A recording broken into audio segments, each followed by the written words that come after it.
My presentation today will be mostly about 17th century agricultural crisis in Finland, but I use this case study to discuss about 21st century climate change and certain climate change mitigation options like geoengineering, and this by mixing 17th century agricultural crisis and 21st century geoengineering. I hope to raise a discussion how we can use past examples, like historical approach, maybe to help us to get a better understanding of the consequences and adaptation to future climate change.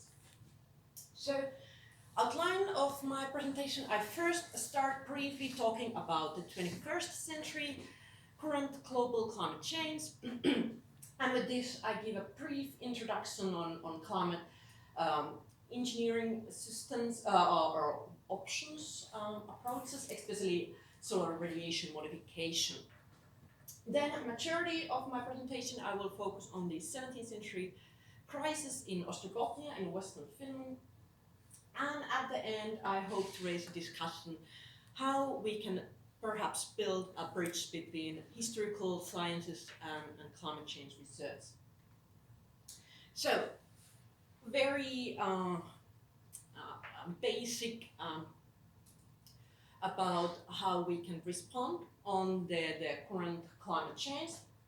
There is usually two approaches. First is climate adaptation, meaning we try to reduce the negative consequences of climate change, for example, adapting more weather resilient crop species. The second is climate mitigation, which means the aim to reduce the rate of climate change and global warming. So with climate mitigation, there is three main approaches. One is reducing the greenhouse gas emissions. For example, reducing the industrial emissions, and also increasing the greenhouse gas sinks, for example, increase the forest area. Then another is considering our behavior, lifestyle, and so on. So choosing a less energy consuming lifestyle choices. And already these two are to some degree, at least, if not in fully action, discussed rather widely with the policymakers and scientists. However, there is a third approach with the mitigation, and this is the so-called climate engineering. And this means that we aim to cool the Earth's surface with geoengineering solutions. And with this climate engineering, there is two main emphasis. One is greenhouse gas removal, and this means sucking or vacuuming the greenhouse gases from the atmosphere. And the second is solar radiation modification. So what this solar radiation modification means, and neither of these are yet in fully action. So solar radiation modification, what it means by injecting aerosols up on the stratosphere. This means that there is invisible curtain high up in the stratosphere, which blocks and absorbs the solar radiation and also reacts some radiation back to space, meaning that there is less the warming radiation reaching the Earth's surface. So this idea of solar radiation modification, it's not pure science fiction. It actually has example or analogue from natural climate forcing, and maybe this is giving a hint what that might be. So this idea of solar radiation modification is coming what we already know of the climatic impact of volcanic eruptions. So when big eruptions happen, in addition that there is this ash cloud that is visible, and for example, if you remember in 2010 there was this Icelandic volcano that the ash cloud paralyzed the air traffic in much part of Europe for a week or so. So this ash cloud, might have a very significant and several impacts, but when we are talking about the climatic impacts, we are then talking what is going all the way up here in the stratosphere. So when the sulfur compounds are injected about 20-25 kilometers above the Earth's surface, there they form aerosols, and these are creating this invisible curtain that blocks and absorbs the warming solar radiation. And what's happened, less radiation reaches the Earth's surface, which might have then consequences, for example, on harvest. And when we are talking the climatic impacts of volcanic eruptions, these are relatively slow, because if for example, a volcano erupts about the tropical area, then the compounds are going to the stratosphere, and then they start slowly moving with the stratospheric circulation towards the pole. And for example, these tropical eruptions, the climatic impact is the strongest. These regions, these latitudes, for example in Finland, about 1 year after the eruption. So if we are using these past eruptions to study this potential of climate engineering, so how first we can study this past volcanic eruption. And this can be done from ice core material. So when the snow is falling down in Antarctica, in Greenland, it's forming annual layers. And by calculating the volcanic aerosol loading, or measuring from these layers, we can reconstruct the eruption history. And this is how these reconstructions look. This is indicated at the global volcanic aerosol forcing in watts per square meter. And basically, the deeper the red bar is, the greater the measured loading in this ice core material was. So after we have this information of past volcanic eruptions, how we can then assess the climatic impacts. We have measured records for the last 150 and 200 years. And as we can see, the major eruptions happened before we have meteorological measurements. So to detect the past climatic impact of these volcanic eruptions, we have to rely on indirect proxy data. And especially when we are talking Finland, the tree-ring material are very good indicator of warm season temperatures. So in a very basic principle, the wider the ring is, the warmer the summer was, and the more narrow the ring is, the cooler it was. However, when we are just measuring the ring width, it has an emphasis of the early growing season, whereas if we, instead of that, measure the maximum density of the tree ring, we have a bit wider response window, so basically the whole summer season. And considering from Finland, we have an extremely good summer reconstructions made from these maximum density measurements. Here I have a field correlations that indicates that most of Finland, this reconstruction explains about 50% of year-to-year summer temperature variability. So when we add this information of past volcanic eruptions and summer temperatures, we can then look if these volcanic events have an impact on climate. And we can see already some matches. We also know that some of these events, for example, the 1816 year without summer, was likely caused by the Tambora eruption in 1850. Also, we know some medieval eruptions like Kuwait here in 1450s, and also some Iron Age eruptions like the mid-6th century eruptions. So we do know that the climatic shocks that are related to these volcanic eruptions, they can have a major human calamities.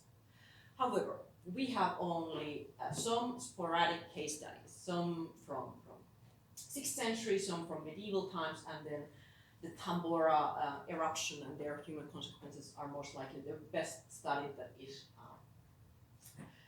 on early industrial period in Central Europe.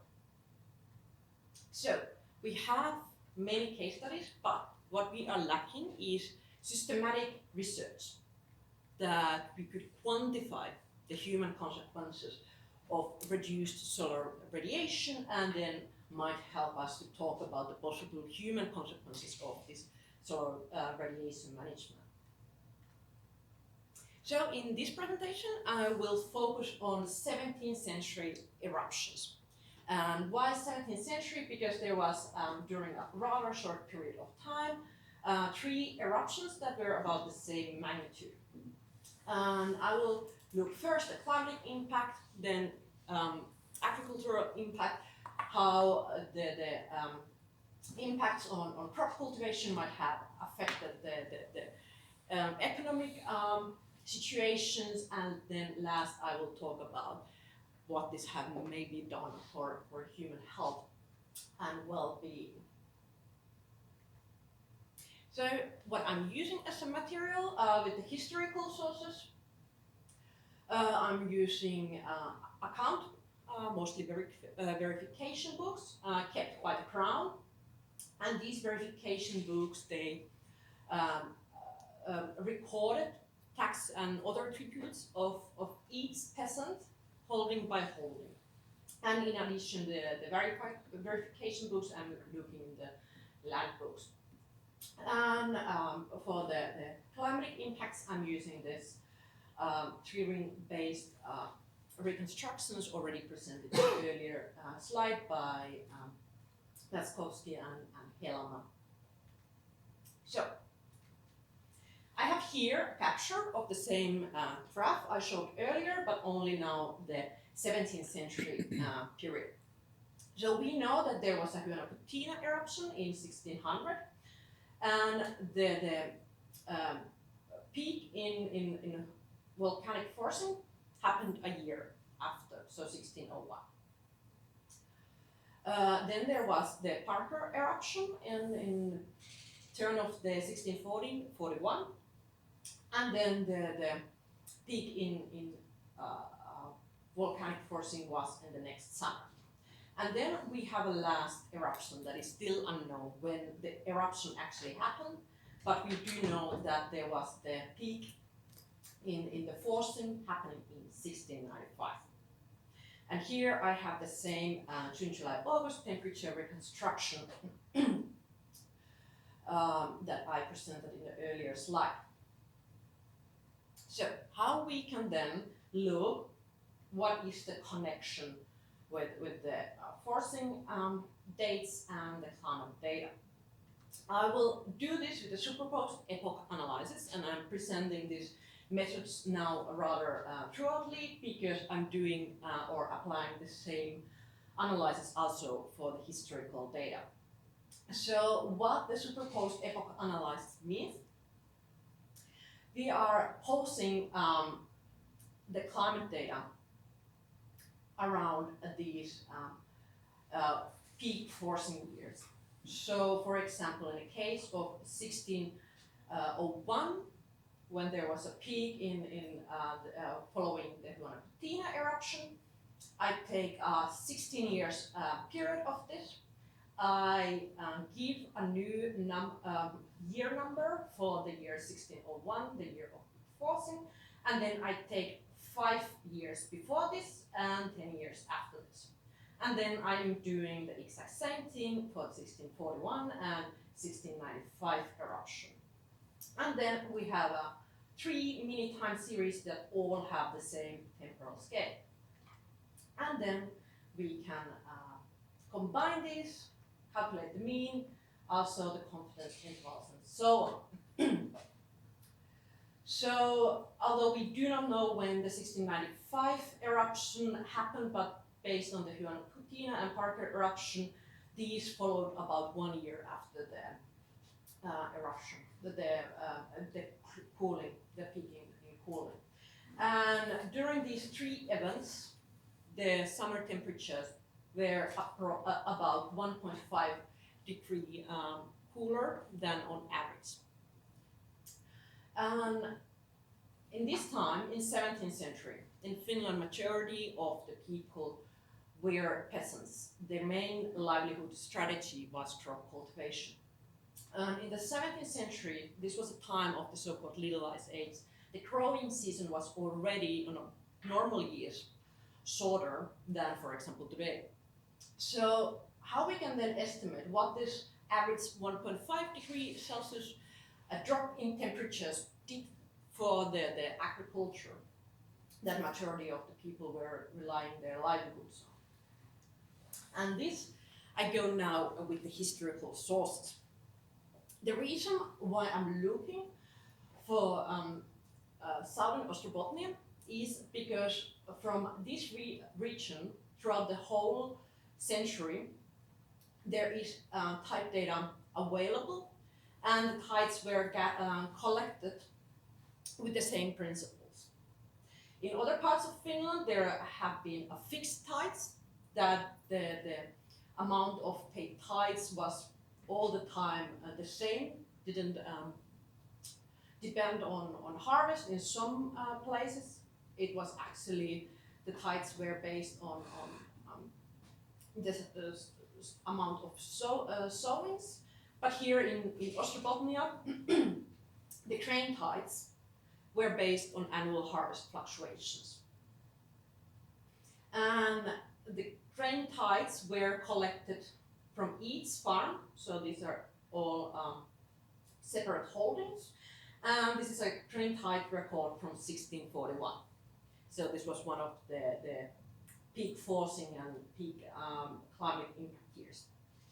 And the grain tides were collected separately for rye and barley. And with this we can see that the rye harvest was almost all destroyed. The barley harvest was a bit better.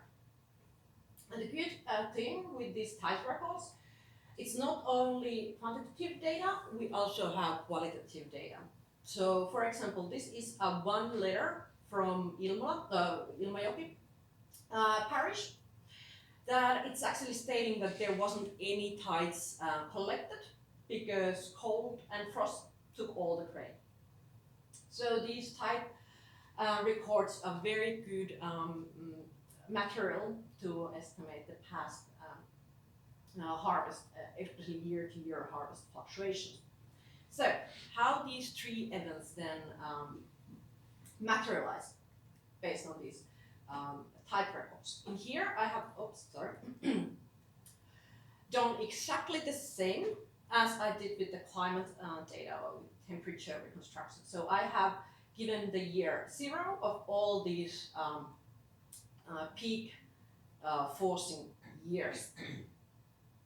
And there is some missing values, for example, in late 1630s, there is no type records survived. Also in 1601, most likely in this year, also in southern Ostrobothnia, there weren't collected tides at all because of the total harvest failure. I have found only a letter stating that was the case in northern Ostrobothnia, but because Ostrobothnia was rather one unity, it's a very good hint that this might, if this happened in northern Ostrobothnia, most likely this was the case. Why we are missing all the records from year 1601. This was most likely because this was rather a total crop failure. And in Finnish, we know this event as a olkivuosi destroyer. So in here, I have plotted the 17th century median paid grain heights, and we can see that it was more than half on the year of peak forcing. And one interesting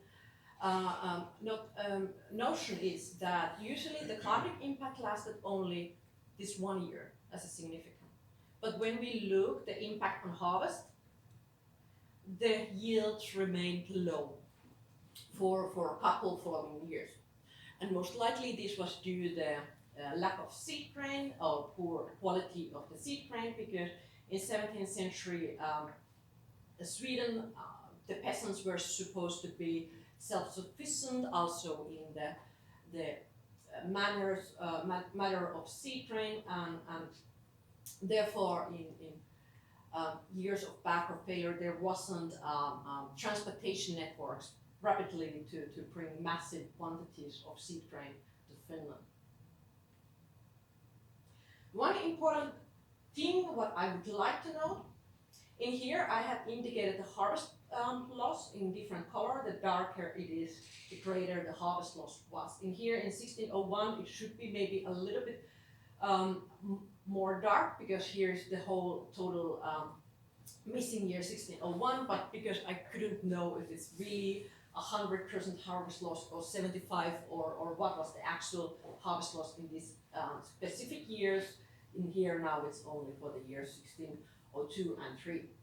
So in here I have indicated the harvest loss in relation to the 10 years or decade mean harvest before the crisis year. An important notice is that there were never a same regions that were suffering the most. And what does mean? This means that environmental factors alone do not explain the harvest loss or the degree of harvest loss, for example the soil type. So in the 17th century, as this majority of the peasants, they were gaining their livelihood from grain cultivation, one could imagine that this had some socio-economic consequences as well. And to estimate this, I'm using land books which kept record of the peasants paying a land tax. And if a farmstead or holding failed to pay taxes in 3 years in a row, it got this little mark öde, so this means deserted.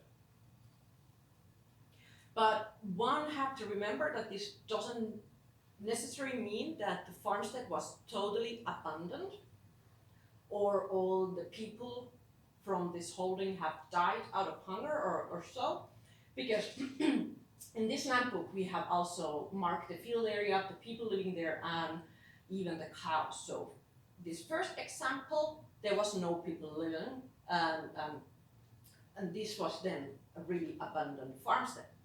But we have here another farmstead from Niels Eriksson, and there was actually 2 people still, although it was deserted, living there, and they even had 1 cow.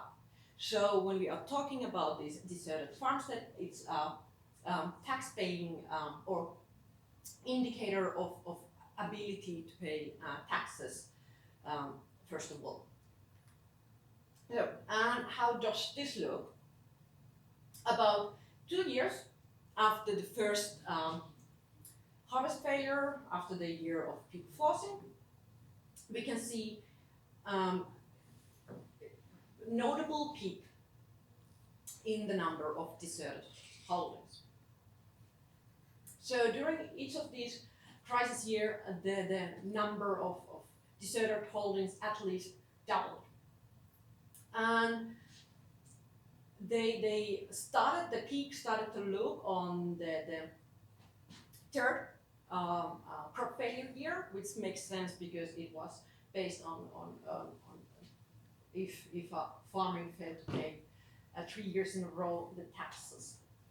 And one important thing as well to notice is that the socio-economic impacts lasted much longer than the harvest impacts. So in some cases, for example, in early 17th century and 1640s, the number of deserted holdings never returned the pre-crisis numbers. And also with the deserted holdings, we do not have any spatial patterns that there would have been always. These are grouped for maybe 3 to 5 parishes together, these spatial areas. So there is no one area that would have always suffered the most. There's one rather notable trend that in the early 17th century there was much more deserted holdings than at the end of the 17th century. If you are interested to know what was this and what are my thoughts about it, please ask it after the presentation. I have a couple extra slides. Nevertheless, I want to now already to go for the possible impacts on human well-being. This is not really a direct indication of population fluctuations. Nevertheless, I'm using a head tax. So in principle, in the 17th century, every person above 15 years old was supposed to pay a head tax. In reality, a lot of people were taking the obligation to pay the head tax away, for example, sick and poor and so on. And with the head tax numbers, this is maybe the most challenging material to work with, because there the records to keep the head tax weren't all the time the same throughout the century. So here I have one example from 1601. This is actually from the land book, and here is the people. So we do not know who these people were, most likely the head of the house, his wife, and so on, but we do not know who were marked here. And as well, it's very unlikely that there was only 2 people, or 2 adults in one farmstead, so most likely these are under estimations. After the 1630s, there became new registration of head taxes. And then they started to keep a rather good book who were paying the head tax from each holding. So there was own columns for the head of the house, his wife, their adult son, their adult daughter, their daughter's possible husband, son's possible wife, the male farmhand in Finnish Renki, and then the female farmhand. And then there is also a separate section for landless people. But already by looking at this, we can see that really the people who paid the head tax, it was the head of the house and his wife, maybe the adult son. These people are still very much underrepresented. And the same situation happens in 1695. Although here there is already again own section for total landless people, and here is own column for crofters and cottagers in Finnish Dorpari or Mäkitupalainen. But why I was saying that the landless people are not maybe well presented in this textbook. This is a one summary from year 1695. And in here we have the head of the family and his wife. In here, the adult males, and including the farmhands, adult daughters, including the female farmhands. And then there is the crofters and total landless people. And what we are missing, these are all parishes. there's three parishes that supposedly didn't have any landless people. So we do know that this most likely wasn't the case. So when we are looking with the head taxes, we have to remember that it's most indicator of the owner families number or indicator of their fluctuations. So again, with the very same method, what happened when we look the change in head tax number, and I have here indicated in the change from the mean of the decade before the peak for volcanic forcing year. And we can see this took the longest time to actually have some visible trends following these crisis years. So this happened about 3 years after the year of first crop failure. And on average, there was about 1/4 decrease in the head tax numbers. And again, the impacts lasted rather long. For example, here in the 1600s events, it remained rather low all the way on the 1610s. And the very same as with the case with the tides and with the deserted farmsteads, there is no one region that would have always suffered the most. It varied. Why I wanted to have these little maps, it's not to only indicate that there was no patterns which places were affected the most, but also to highlight that it doesn't mean the places that had the greatest harvest loss obviously would have had the greatest number of deserted farmstead and the greatest head part loss. So the relationship between climate and harvest, socio-economic consequences, and last impact on human health, it's not linear, it's not monocausal. And in each case there, the story is much wider than this 1 year of climatic shock. For example, in 1601, this was the time when the Swedish kingdom was in a very troublesome era. In the late 16th century, there was the struggle over the throne between King Sigismund and Duke Charles. Also, there was a civil war in the kingdom. In Finland, especially in this section, there was a peasant uprising known as Nuijasota in Finnish club war. So what was here underlying was very unstable situation. The society wasn't, or the authorities weren't really functioning effectively. In 1641, the situation was again rather different. There wasn't such great instability as in 1601, but in here, wartime also brought challenges for agricultural production, because in this time, Sweden was involved in the 30 Years' War.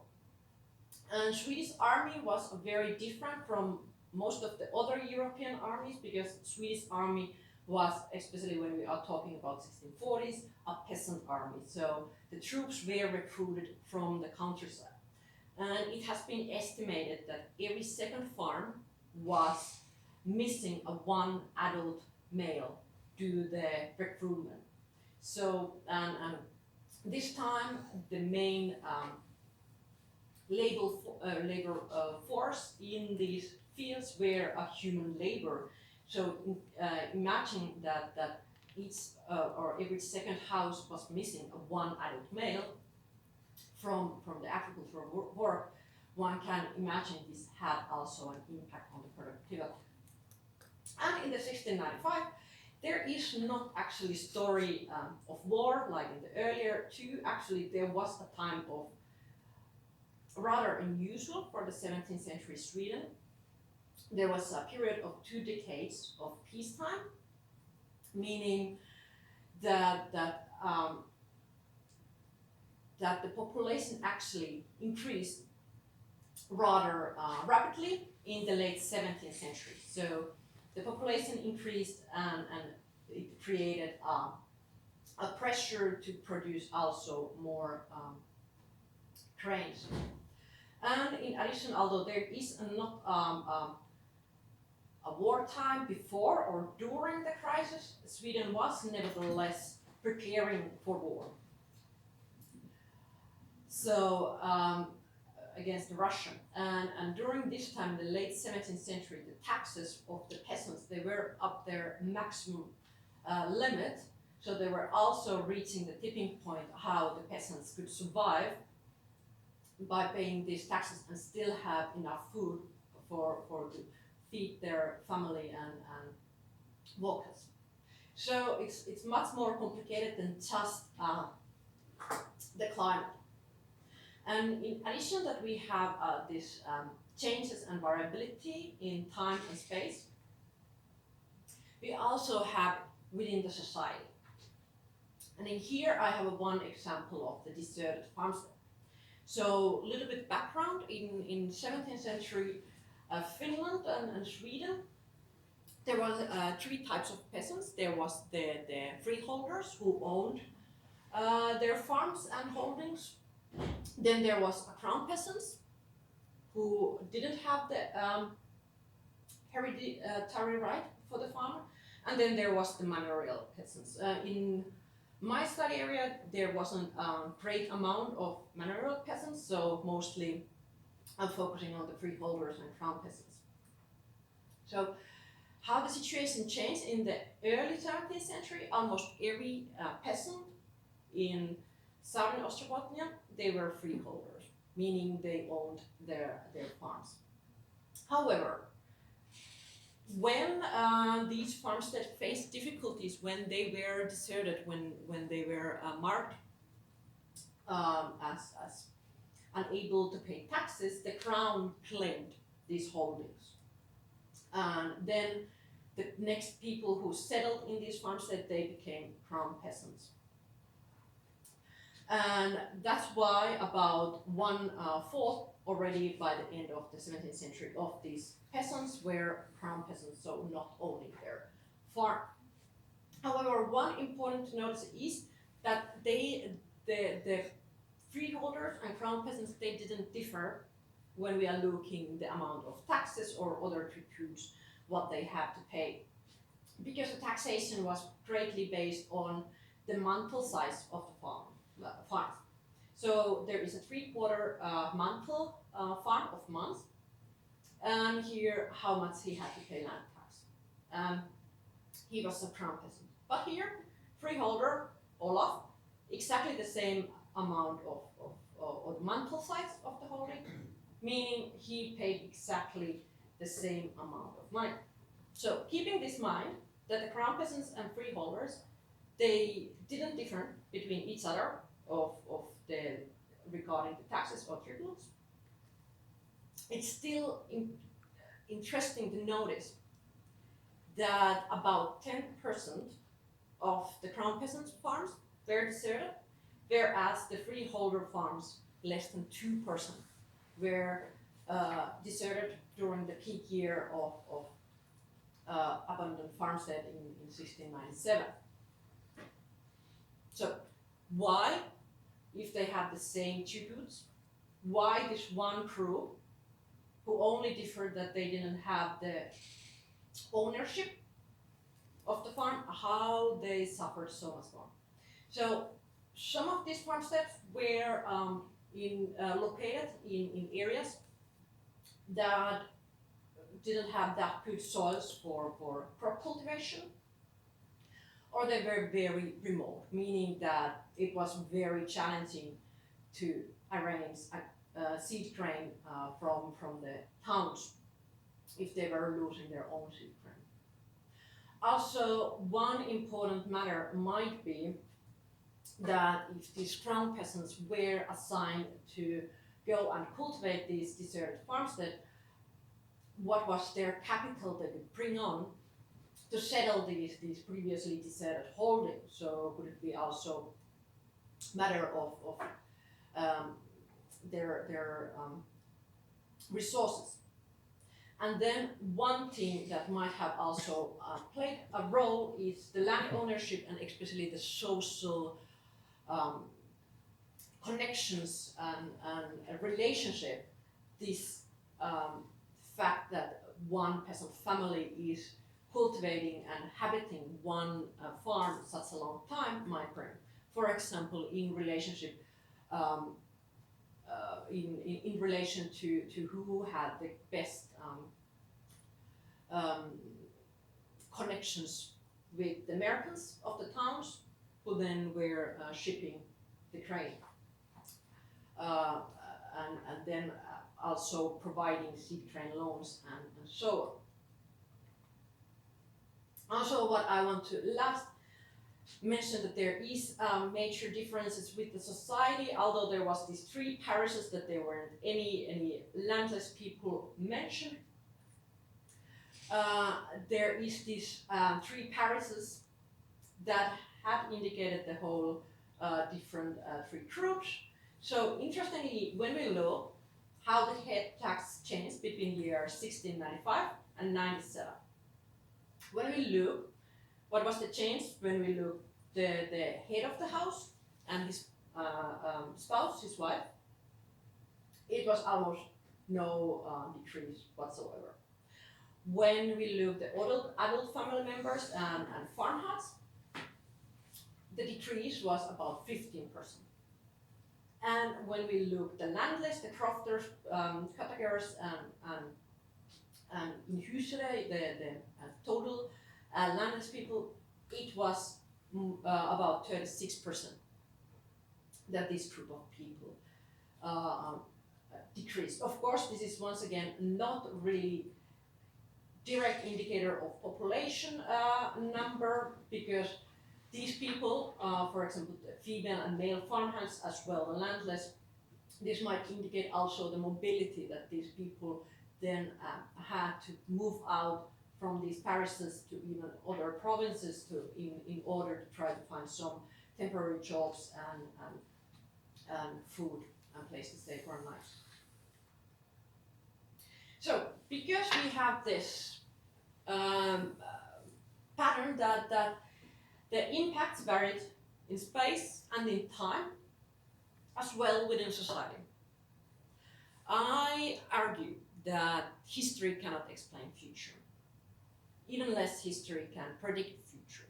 So when we are talking about how history can be used to study future climate change, we have to remember that we never can say, or I think that we shouldn't say we can predict with the past examples.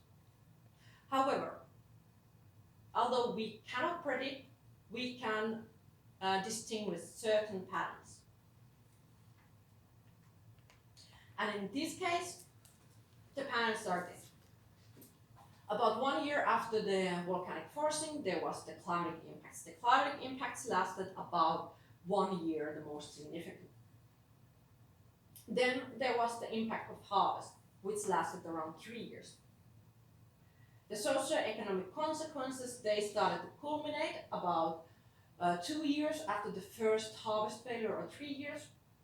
And then the demographic consequences became here about 4 or 3 years after the first crop failure, and they could last as long as 1 decade. And now I come back to the very beginning of my presentation, why I started to talk about this solar radiation modification. There is a rather good amount of research done on the climatic impacts, on the uncertainties we have what this solar radiation modification might do. We do know the direct effects, for example, only to temperatures, but we are not rather sure how it might affect, for example, cloud cover and then precipitation and so on. So there is a big projects, a lot of publications on this. Also the great financial cost, this sort of radiation modification approach is discussed. What I have found up till now is only one study, that discussed the possible agricultural impacts, and especially the unintended impacts on crop cultivation. What is missing totally is discussion on all the human consequences. These are usually mentioned that it might have also an influence on human well-being, but these are really not systematically studied. And why is this? Because for the last 100 years, maybe even 150 years, we have nice statistics on deaths, births, migration, global crop production, maybe even machine-readable data. But when we are going from after the when we are going on the time prior the mid-19th century, this is not the case. We do not have direct data on demographics or agricultural production. Instead, we have only these indirect historical evidence. And this requires the skills of historians to interpret this, to analyze this. So, although I was a bit skeptical on if we can use history to predict future, I still say that we have a very great potential to learn from the past. And for example, here there is three major points with the little 17th century case study to notice. First of all, the social impacts, the human consequences lasted much longer than climatic impacts. Now when we are talking about this solar radiation modification, the discussion is only focusing on the period when this approach might affect climate. But with the social impacts, we have to really extend the temporal scale and be prepared that these impacts might last even a decade. Also, the fact that these 17th century eruptions were happening far away from Finland indicates that there is a great global responsibility with any climate engineering methods. So if one nation or assembly of nations decide to go on with these methods, they have to take the responsibility that nations, societies far away where they did any actions might have the negative consequences.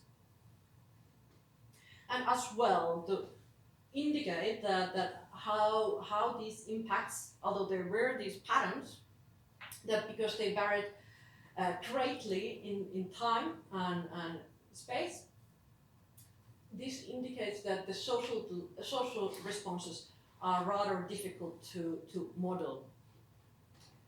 So there's always these factors and other or components that are not actually visible from the data,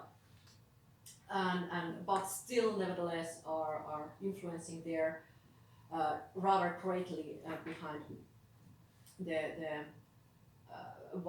how the climate crisis materialize on social level.